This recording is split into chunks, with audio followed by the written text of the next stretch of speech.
출애굽기 32장 1절에서 14절까지 제가 봉독하겠습니다.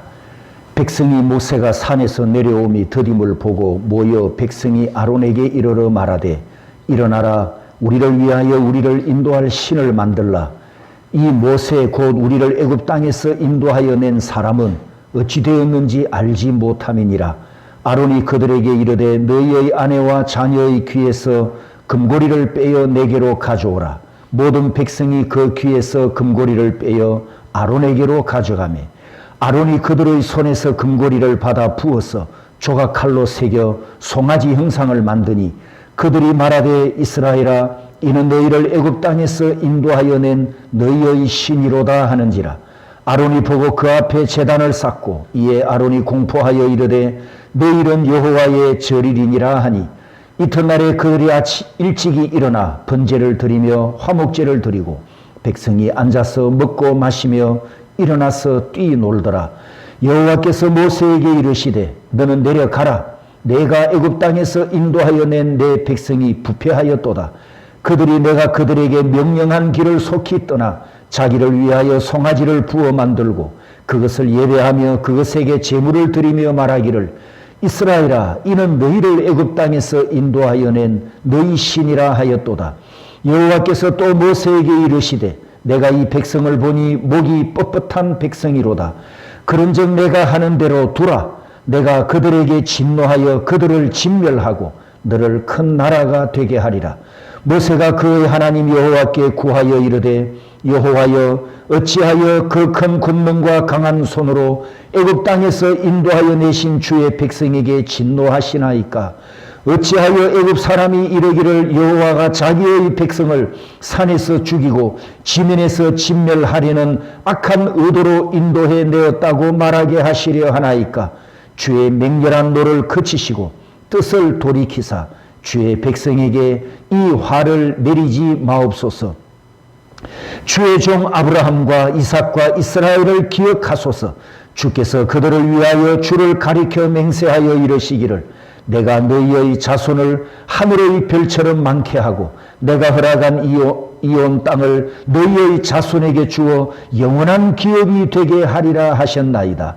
여호와께서 뜻을 돌이키사 말씀하신 화를 그 백성에게 내리지 아니하시니라. 아멘.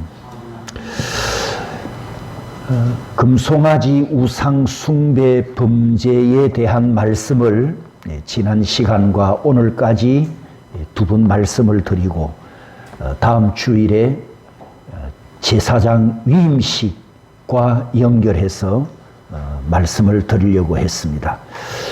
4절에 보면 송아지 형상을 만들어 놓고 외치기를 이것이 너희를 애굽 땅에서 인도하여 낸 너희의 신이로다. 이 빨간색 글씨 따라서 합니다. 의미부여.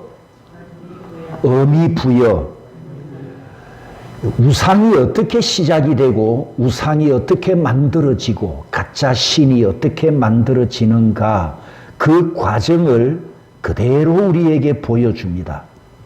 아론이 만들어 놓은 금송아지에 따라서 합니다. 의미부여. 이 의미를 부여하는 순간에 금송아지는 절대적인 존재로 둔갑해 버립니다. 시내산 아래서 또 하나의 우상 종교가 만들어지는 과정을 오늘 본문이 보여줍니다. 형상을 만들어 세웠습니다. 그리고 그 형상에 의미를 부여합니다. 어떤 의미를 부여합니까? 우리를 애굽에서 인도하여 낸 신이라. 이 의미에는 미래 목적까지 담고 있습니다. 과거에 우리를 인도했으니 미래를 향해 우리를 인도해 갈 것이다. 그러니 이 신을 붙들어야 하고 의지해야 한다라는 겁니다. 애굽에서 여기까지 우리를 책임졌고 앞으로도 책임져 줄 것인데 만약에 이것을 신이 아니고 가짜다 이렇게 반대하면 무리들에게 돌에 맞아 죽을 수도 있겠죠. 이런 현상은 사이비 종교나 정치에서도 똑같이 나타나고 있습니다. 과정이 이렇습니다. 따라서 합니다. 의미 부여. 의미 부여. 처음에는 의미를 부여했습니다. 그 의미가 정신이 되고, 정신이 사상이 되고, 사상이 이념이 되어버리면 그 후로는 꺾지 못하는 절대적인 것, 절대적인 존재가 됩니다. 이 사상이 정치적으로 나타나면 정치적인 신이 되고, 종교적으로 나타나면 종교적인 신이 되어버립니다. 이 지구상에 정치와 종교 두 개가 합쳐졌을 때 가공할 권력과 위력을 나타내는데 현재 지구상에 딱 두 집단이 있습니다. 하나는 북한의 김일성을 태양신으로 섬기는 종교와 북한식 사회주의가 합쳐져서 주체사상 사회주의 집단이 있지요. 또 하나는 이탈리아 바티칸 시티에 또아리를 틀고 있는 카톨릭입니다. 카톨릭은 종교와 정치가 결탁된 사이비 기독교지 않습니까? 주체사상 사회주의는 북한에서 절대적인 집단이고 카톨릭은 전 세계 카톨릭 국가에서 역시 절대적인 집단입니다. 다른 어떤 정신으로도 다른 어떤 사상으로도 이 견고한 진을 무너뜨릴 수 없을 만큼 정치와 종교가 하나의 이념으로 결탁해서 그렇게 견고한 진을 치고 있습니다. 이렇게 종교가 시작되는 의미 부여에 대해 제가 다시 한 번 더 쉽게 예를 들어 보겠습니다. 아까 오전에도 돌멩이를 보여드렸는데요.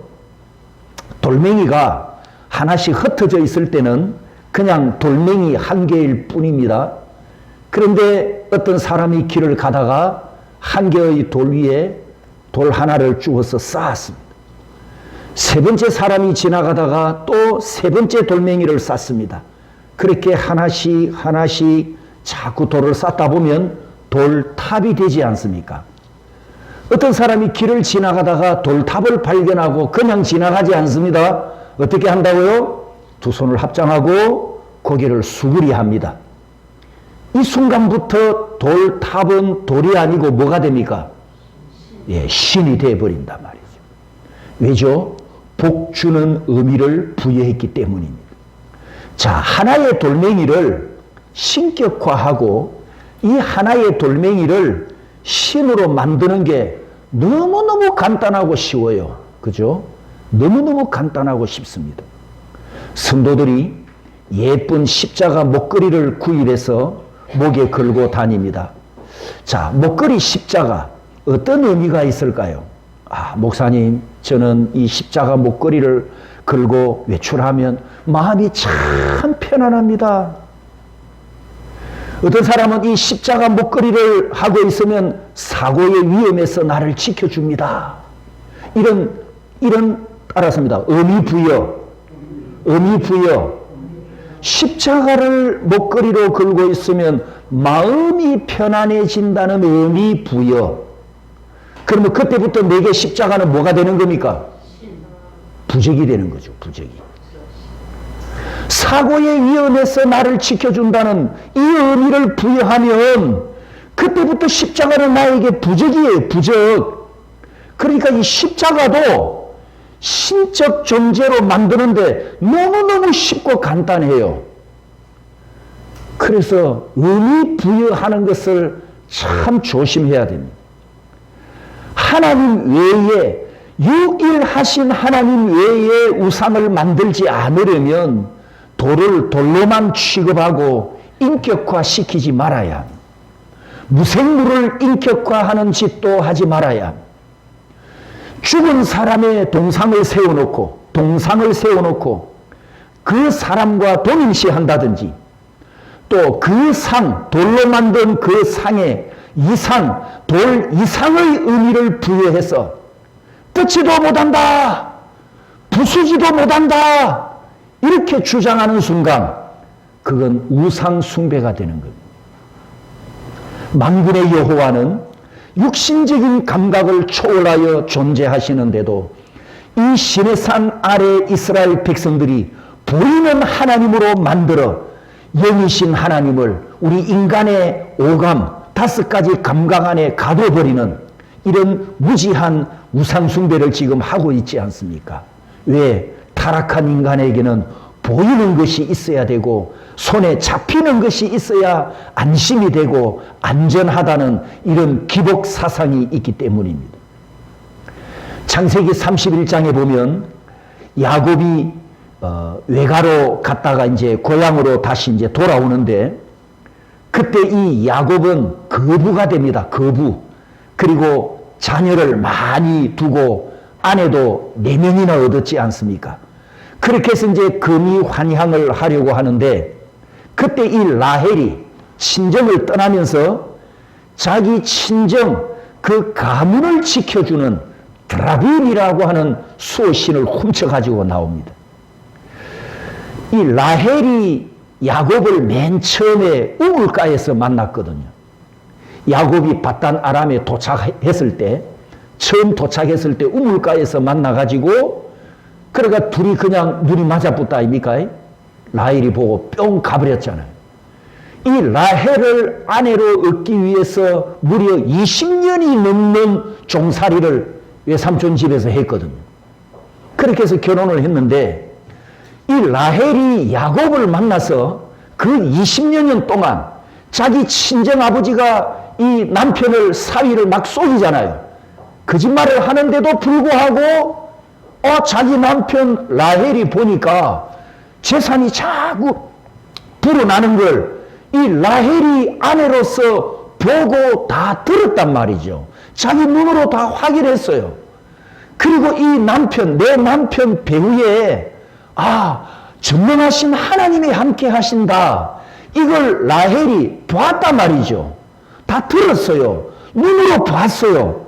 그럼에도 불구하고 친정을 떠날 때 드라빔이라고 하는 이 우상을 훔쳐가지고 떠나는 그 장면은 여전히 타락한 본성을 갖고 아담의 후손들은 뭔가 손에 붙잡혀야 되고 눈으로 볼 수 있는 신이어야 안심이 되고 안정감을 얻고 복을 받는다고 하는 바로 우상 숭배 정신이 여기서부터 출발한다는 것을 우리에게 가르쳐 줍니다.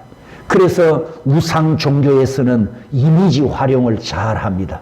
형상을 만들어 놓고 그 형상을 도구로 잘 사용합니다. 그래서 최고의 크기, 최고의 높이, 돈이 얼마 들었다, 최고, 최대, 그렇게 사람들을 미혹하고 현혹하기 위해서 좋은 아주 탁월하고 훌륭한 세계 최고의 이런 수식어를 붙이면서 우상을 만들어 놓고 복받으라고 사람들을 속이지 않습니까? 일본의 우상이 850만 개가 있다고 하는데 여러분 인도에는 거의 인구 수만큼 있다고 합니다. 2022년 말에 인도 인구가 14억 6천만 명입니다. 그러면 인도에는 인구 수만큼 우상이 있다고 한다면 14억 6천 개나 있다는 의미가 되잖아요. 인도가 이교도들한테는 귀신 충만 받을 수 있는 좋은 여행지가 될지 몰라도 우리 그리스도인들에게는 절대 비춥니다. 아무것도 볼 거 없습니다. 인도 가면. 인도는 절대 가지 마시기 바랍니다. 성도 여러분, 하나님 외에 다른 것을 의지하거나 하나님 외에 다른 것을 사랑하게 되면 자기 마음이 우상이 될 수도 있고 자신이 우상이 될 수도 있습니다. 또 자식이 우상이 되기도 하고 돈이 우상이 되기도 합니다. 이걸 깨뜨려야 합니다. 무엇으로 깨뜨릴 수 있겠습니까? 하나님의 진리의 말씀으로 깨뜨릴 수가 있습니다. 하나님 말씀 앞에 헛된 것이 깨뜨려져야 하고 하나님의 말씀 앞에 거짓된 것이 깨뜨려져야 하고 하나님의 말씀을 듣다가 깨어지고 예수 그리스도와 연합하여 무덤에 다 묻어버리고 성령께서 내 안에 있는 우상들을 다 깨뜨려 주셔야 합니다. 내 안에 진리의 말씀이 충만해야 되는데 하나님의 말씀이 없으면 하나님의 존재가 희미하게 보이거든요. 하나님의 존재가 희미하게 보이니까 내 인생이 불안해지기 시작합니다. 불안하니까 뭔가를 붙들어야 하는데 불안하니까 세상에서 힘든 인생을 살아가면서 뭔가를 붙들어야 안심이 되고 안정감이 있겠는데 하나님의 존재가 희미하게 보이니까 결국은 보이는 것을 찾을 수밖에 없습니다. 이것이 하나님보다 다른 것을 더 의지하고 하나님 외에 다른 것을 더 사랑하는 우상 숭배의 출발이 된다는 것을 우리는 기억해야 됩니다. 하나님보다 더 사랑하면 그것이 우상이고 물건에 의미를 부여하면 그것이 우상 숭배의 출발이 된다는 것을 우리가 기억해야 됩니다. 5절에 보면 이 금송아지 준공식 광경을 보게 됩니다. 내일은 여호와의 절이니라 그래놓고 이제 6절 우리 다 같이 함께 읽어보겠습니다. 이튿날에 그들이 일찍이 일어나 번제를 드리며 화목제를 드리고 백성이 앉아서 먹고 마시며 일어나서 뛰놀더라. 5절의 절일은 안식일이었을 가능성이 높은데 이것이 맞다면 이 아론이 지금 얼마나 간 큰 행동을 하고 있는가를 보십시오. 금송아지 준공식을 언제 했다고요? 안식일에 했단 말이죠. 그리고 이어지는 5개의 동사 6절에 앉아서 먹고 마시며 일어나서 뛰놀더라. 이 5개의 동사로 백성들이 무슨 짓을 했나? 발광했다는 것을 나타냅니다. 발광했다. 사실 크게 기념해야 되고 하나님의 은혜를 크게 기념하고 하나님께 받은 구원의 은혜를 큰 어마어마한 큰 축제를 벌려야 하는 사건이 지난날에 있었거든요. 그게 뭐죠? 바로 출애굽기 14장에 홍해가 갈라진 그 후란 말입니다. 홍해가 갈라지고 마른 땅이 열리는 기적, 그 마른 땅을 통과해서 그들이 구원받았을 때 300만 이스라엘이 한 명도 다치지 않고 홍해를 다 건넜지 않습니까? 그런데 출애굽기 15장 그 다음 장에 가보면 그들이 하나님이 하신 일을 찬송하지만 여기 32장 6절에 발광하듯 그런 충만한 기쁨으로 춤추며 노래하진 않았습니다. 출애굽기 15장 20절에 보면 미리암이 손에 소고를 잡고 춤을 추고 노래를 부르니까 다른 여인들도 몇 명 동참해서 소고 잡고 춤추는 그 정도가 전부였어요. 32장처럼 발광하는 이런 축제를 한 적이 없습니다. 그런데 이 신의 산 아래서 금송아지 하나님을 만들어 놓고 발광하는 춤을 추었으니 이 금송아지를 만든 것이 아마 그렇게 기뻤나 봅니다. 그들이 금송아지를 만들어 놓고 얼만큼이나 기뻐했을까? 그것을 가늠해 볼 수 있는 근거가 있습니다. 근거. 바로 6절 끝에 따라서 합니다. 뛰놀더라. 뛰놀더라. 이게 차하크인데 여러분 차하크 단어 혹시 기억하시는 분 계실까요? 창세기 21장에 보면 아브라함이 아들을 낳고 이름하여 차하크라 하더라. 바로 이삭, 웃음이라는 뜻을 가진 이삭과 같은 단어입니다. 무슨 뜻이냐? 출애굽기 32장 6절에 그들이 5가지 동사로 발광했다는 것은 아브라함의 가문에 이삭을 낳고 하나님의 그 은혜를 기뻐하고 즐거워했던 것처럼 이들이 그렇게 발광했더라, 기뻐했더라, 즐거워했더라, 신이 났더라, 그런 뜻입니다. 이 광경을 시내산에서 하산하던 모세가 목격합니다. 17절, 18절에 보면 노래하는 소리로다. 18절 끝에 내가 듣기에는 노래하는 소리로다. 이렇게 표현을 했는데 이걸 다른 말로 하면 난리 부르스를 쳤다 이런 뜻입니다.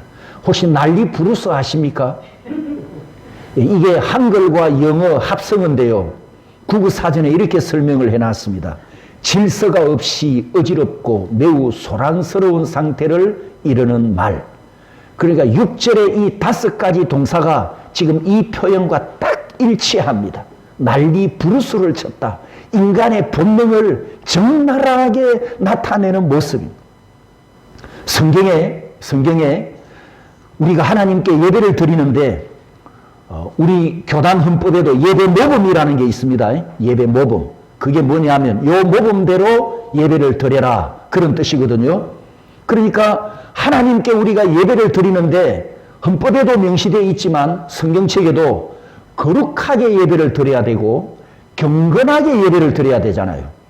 그런데 만약에 하나님께서 우리에게 이 예배에 대한 거룩하게 드려라, 경건하게 드려라, 예배에 대한 계시의 말씀이 없었다면 아마 우리도 이런 모습으로 예배를 드리지 않았을까?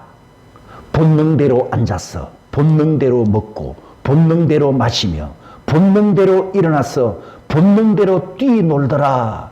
아마 이렇게 예배 드리지 않았을까? 이걸 두 단어로 줄이면 부어라, 마셔라가 되지요. 네 글자로 하면 음주 가무지 않습니까?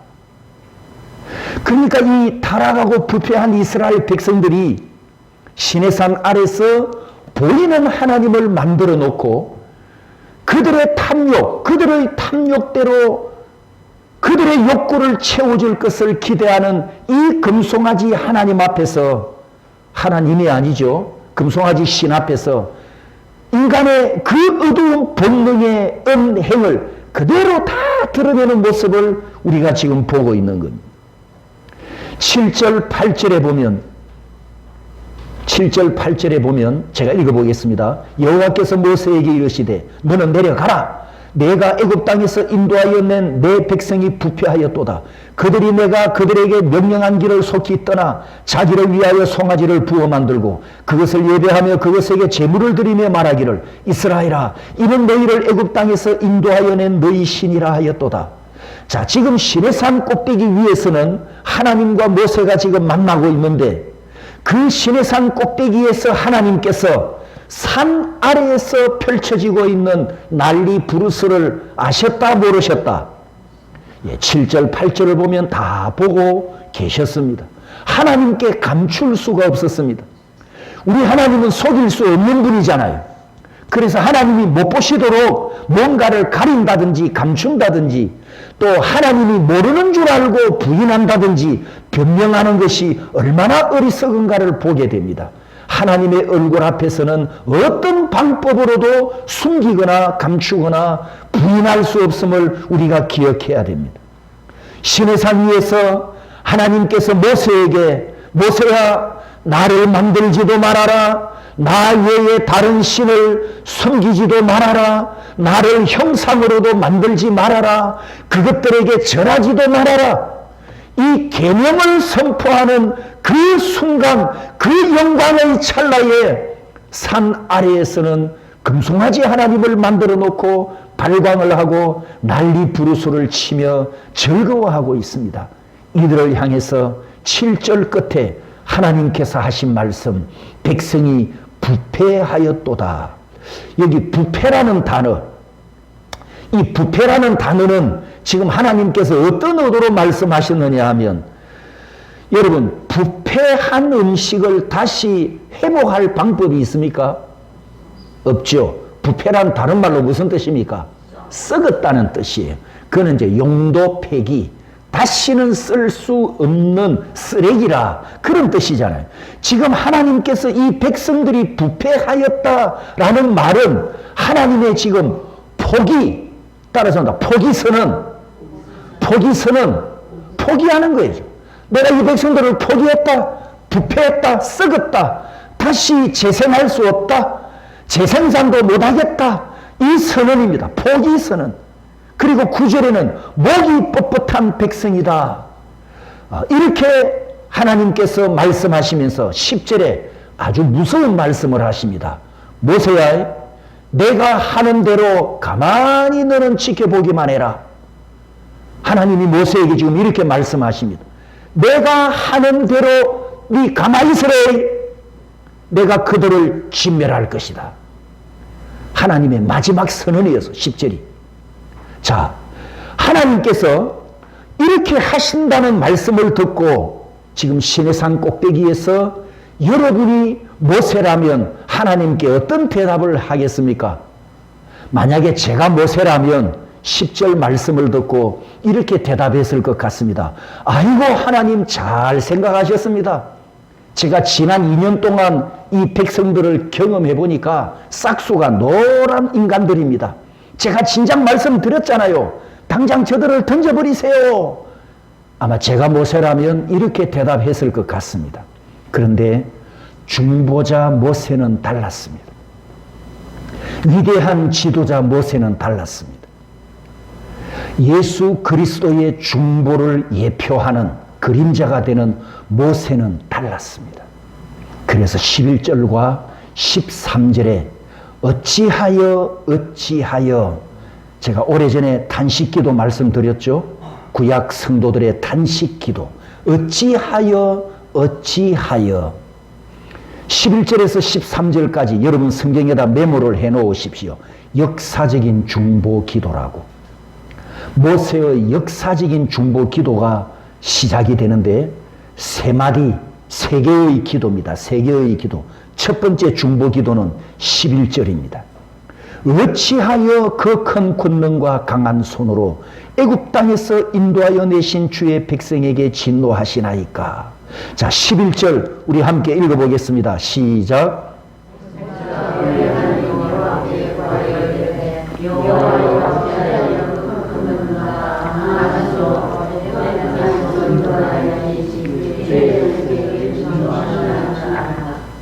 모세가 그렇게 기도했을까요?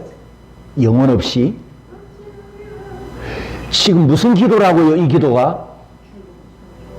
중보 기도인데 어떤 기도? 탄식 기도.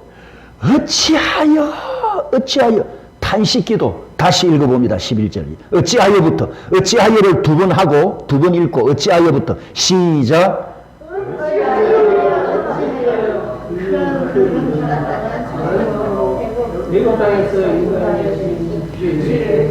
그렇죠. 그런 감정을 담아서 기도했겠죠. 어찌하여. 아까 10절에 뭘 들었습니까? 나 이 부패한 썩어버린 백성 나 버린다. 모세야, 내가 뭘 하든 너 가만히 있어라. 보고만 있거라. 그 마지막 경고를 들었잖아요. 아니, 하나님, 애굽에서부터 큰 권능과 강한 손으로 구원하셔놓고 뭐라고요? 이제 와서 심판하신다고요? 아니, 하나님은 이런 분이 아니시지 않습니까? 하나님은 두말하는 분이 아니시지 않습니까? 그래서 이 첫 번째 중보 기도는 뭐냐? 하나님의 성품과 하나님의 인자하심에 호소하는 기도였습니다. 두 번째 중보 기도가 12절. 또 어찌하여 두 번 읽고 다 같이 읽습니다. 시작. 어찌하여 애굽 사람들이 이르기를 여호와가 자기의 백성을 산에서 죽이고 지면에서 진멸하려는 악한 의도로 인도해 내었다고 말하게 하시려 하나이까. 주여, 맹렬한 노를 그치시고 뜻을 돌이키사 주의 백성에게 이 화를 내리지 마옵소서. 하나님, 여기서 자기 백성들을, 당신의 백성들을 심판하시면 애굽 사람들과 이방인들이 비웃고 조롱할 겁니다. 봐라, 저들을 여호와가 끌고 가서 산에서 광야에서 다 죽여버렸단다.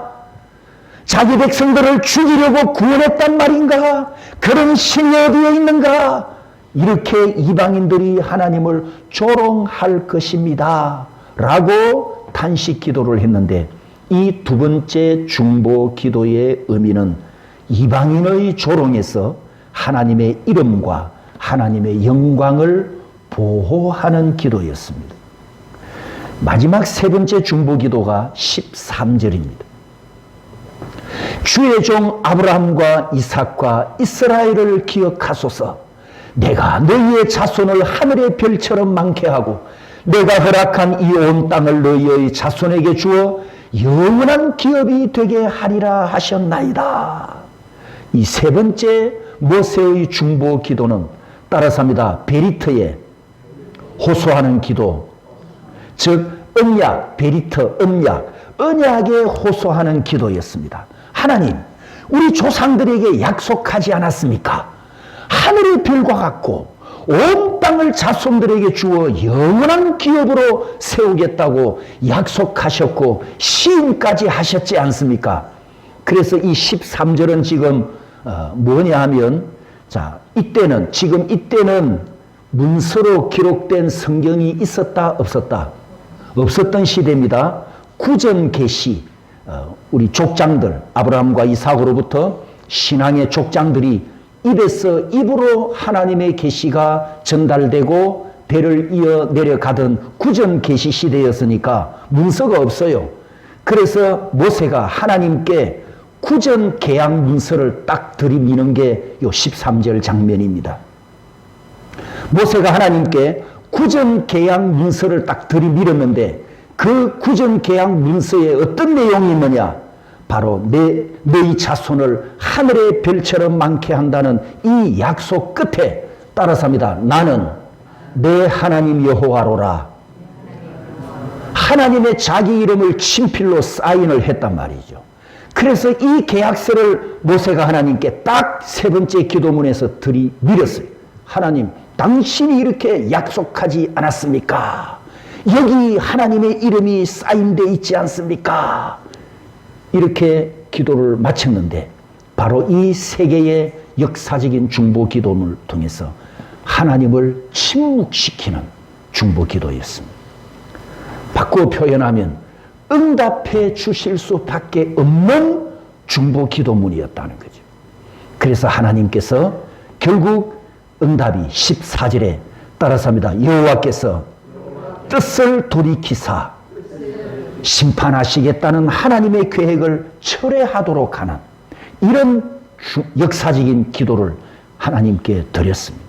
그러니까 지금 모세의 이 세계의 중보 기도는 하나님의 마음을 움직인 기도였고 하나님의 보좌를 움직인 기도였습니다.